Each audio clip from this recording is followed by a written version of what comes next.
खुददार रवीना टंडन द्वारा निर्देशित 1982 की भारतीय हिंदी भाषा की एक्शन फिल्म में संगीत राजेश रोशन का है और गीत मजरूआ सुल्तानपुरी का है।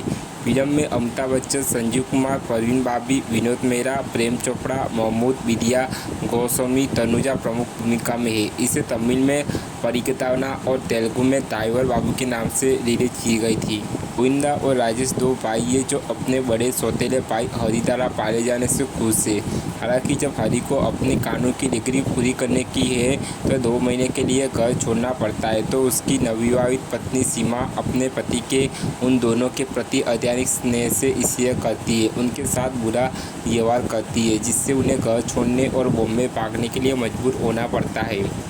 कई दिन छोटे मोटे काम करने के बाद आखिरकार दोनों भाइयों को विधु रहीम ने एक घर दिया है, जिसका एक बेटा अनवर और बेटी फरीदा है। गोविंद टैक्सी ड्राइवर छोटू उस्ताद बनकर अपने भाई की शिक्षा की जिम्मेदारी लेता है। हालांकि राजेश महत्वाकांक्षी और नासमझ है और अमित सेठ वर्मा की बेटी मंजू से शादी करके अपने ससुर की हवेली में रहकर अपने भाई और उसके गौरव को त्याग देता है।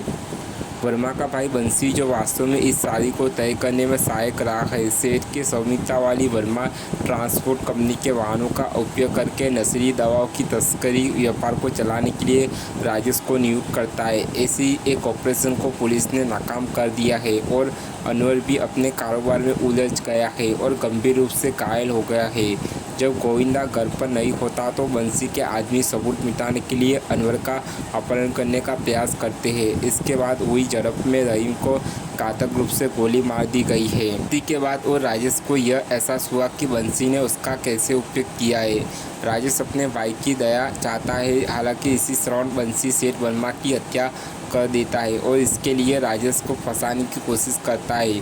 हालांकि यह गोविंदा ही है जो अपराध स्थल पर पाया गया है और उस पर हत्या का आरोप लगाया गया है। उनके मुकदमे में न्यायाधीश हरि है, जो अब शहर के प्रमुख कानूनी ईगल्स में से एक है। मुकदमे के दौरान आरोपी और उसके भाई की असली पहचान हरि को पता चली है। हरि अब न्यायाधीश के पद से हट गया है और गोविंद के बचाव पक्ष में वकील बन गया है। सुषमा जांच की एक श्रृंखला के माध्यम से वह सच्चाई का पता लगाता है। बंसी गिरा हुआ है, हरि को गोली मारने का प्रयास करता है और अदालत कक्ष से भाग जाता है, लेकिन अंततः गोविंद अपनी प्रिया टैक्सी बसती में उसका पता लगा लेता है। जैसे ही तस्कर गिरफ्तार हुआ, तीनों भाइयों में सुलह हो गई है।